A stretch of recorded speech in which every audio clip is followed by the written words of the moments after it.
Could you please explain police procedures in these situations? Why did it take 5 hours to notify the public? Okay, so I think there's some misconception here. The incident happened and the police were notified and they responded to the area, and there was a large presence there anyways for the celebration. However, it wasn't immediate at the dance studio.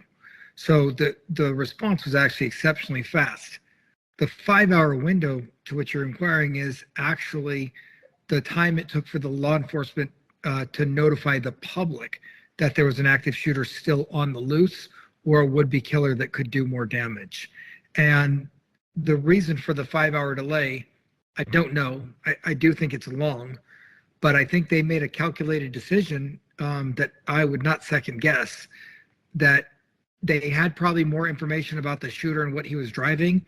Then it would have been better to not notify everybody than it would be to cause a panic, because a very similar incident happened in Austin, Texas, on 6th Street, and they know, it was during a very large parade, if you will, a gathering, and more people got hurt trying to run away and evacuate from fear than were actually in danger from the person causing the damage. So they typically calculate their risk in their response. Could you please tell me about the alert system? Do we have something like that, or do we need alerts like, for example, Amber Alerts? That's a great question. So yes, there's no national standard for an alert system, but alert systems are everywhere, meaning you can get them and you can establish them just about anywhere. The law enforcement one is not set up for anything more than the two types of alerts that we're aware of, and that's Amber Alert, or the abduction of a child, or a Silver Alert, which is a critically endangered older person. That's in Texas. I'm not sure if California has it, but that's the difference between all the states. All the states have different rules and laws to what facilitates their response and their type of alert. So we would leave this to the citizens and the businesses and say, look, you probably need to establish your own type of alert system. And there are plenty that exist. One is OmniAlert. I've talked about it before. I endorse it because it works so well. It was one of the very first ones to the market, but it has a value add.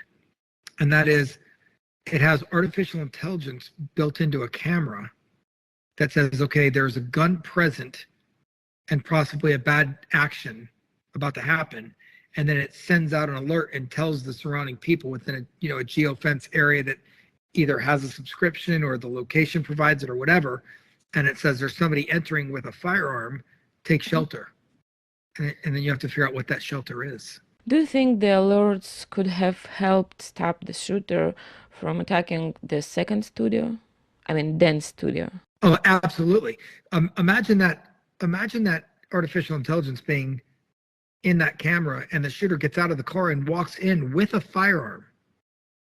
And for that matter, at the Circle K in Washington this morning, where the shooter killed 3 people, got out of their car with a firearm. It's with hostile intent. So a notification can be sent with what, low, medium, high risk priority, and say, there's an active threat outside, somebody approaching with a firearm, and it overtakes your phone and says, take action now. And with the appropriate training, that's why, there's a lot of active shooter experts that teach firearms tactics and training, and that's great, but not everybody's prepared for that. So the appropriate training of training the mind, you can be ready for that type of incident, and they're totally preventable. How people can protect themselves in this type of situations? There's about 3 things. Number 1, run, hide, fight. You need to understand that if you're going to run, you need to know where you're going to run.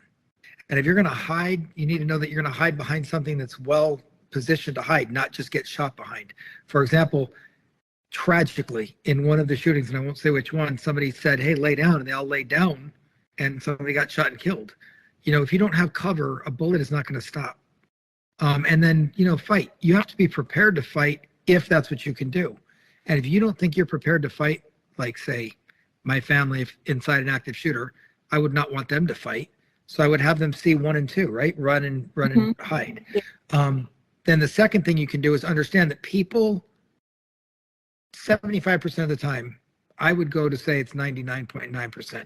But the United States Secret Service has released a study. 75% of active shooters have told someone of their intent to be an active shooter, and no one did anything about it.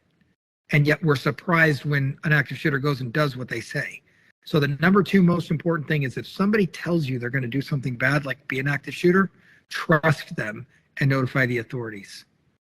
And the third thing, look into products that are out there and make a ground up push. There's a company called Galileo Group out of Tampa, Florida, and they've created something called the swarm technology, to where everybody with a cell phone is a data collector. And that data being collected is being sent back to somewhere like a mission control or a police dispatch. And it's giving the responders an edge on response. They actually know where they're going.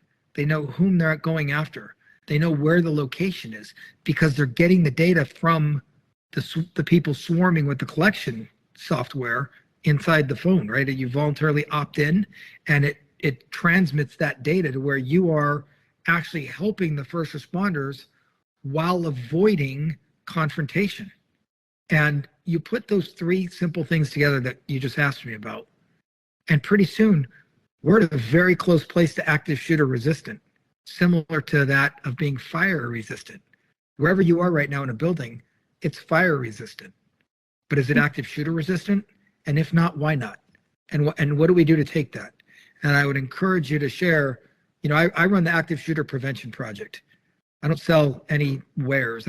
We do training at high level training. But we give away a lot of resources, and I'm always open to answer questions, as you know. Mm-hmm. So it's more than 35 shootings in 24 days of January. Many people just asking what is going on and what should be done. That's almost asking an impossible question, but there's a probable answer.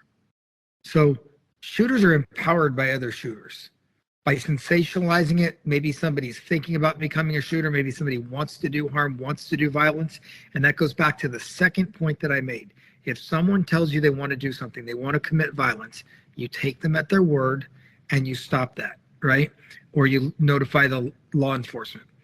And you can stop those in the tracks. Why so many all at once? I can't answer the why, but I believe it's because there is a culture right now of hate, right? Incivility. Nobody knows how to say hello anymore. Nobody wants to be kind anymore. And everybody's divided, whether it's politics or post-lockdown or jobs or whatever. The moral of that story is, until we all remember that we all have the same problem, we all live in the same world, we need to tone down the temperature and start showing these people that believe they're empowered, which is just pure evil manifesting through human beings.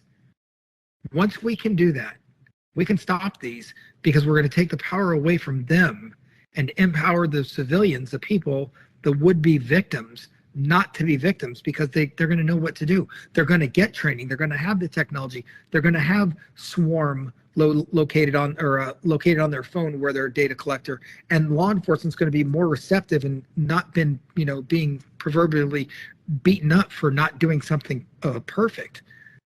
Well, sure, things go wrong every day, but this 5-hour window, I would not say is a game changer. I would say that it's just an anomaly, and they probably had their hands full with everything else. Mm-hmm. So we're done. Could you please tell me about yourself, introduce yourself? I forgot to do it. I'm not good at this part. My name is Chris Grollnek. My name is Chris Grollnek, and I'm the founder of the Active Shooter Prevention Project. In 2000, I'm a retired police officer and former Marine. In 2007, I ran some active shooter prevention drills for the police department I worked at. And in 2010, I was actually involved in an active shooter in real time. And in 2012, I wrote my postgraduate thesis on the phenomena of active shooters.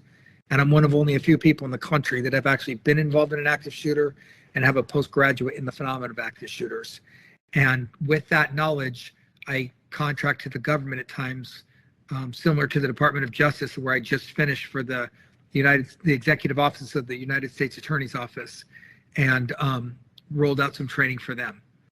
We have proven methodologies. We've created these off sound measures, And this is not a sales pitch. This is it's up to you. And I'd like to just add one quick thing.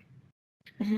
In America, an active shooter event happens from 0 minutes to 8 minutes, okay? 0 to 8. It takes law enforcement officers 8 minutes to get there. Why is that? Because of traffic, because of other calls, because whatever. But mostly the reason is it takes people inside an active shooter event about 5 minutes to get a hold of the police, because they need to realize they're in an active shooter, then they need to call dispatch, they need to explain what happened, and then they dispatch police out. If I could erase those first 5 minutes, we can get police there 3 minutes, in 3 minutes. That's 5 whole minutes earlier. And pretty soon, we're not the first responders anymore. The first responders are, and they're helping mitigate these situations. Again, taking the power away from the would-be killers and giving it to the would-be victims. And we empower everybody to be emboldened that we're safe where we are and we won't be victim to these. And that's how we're going to solve this problem.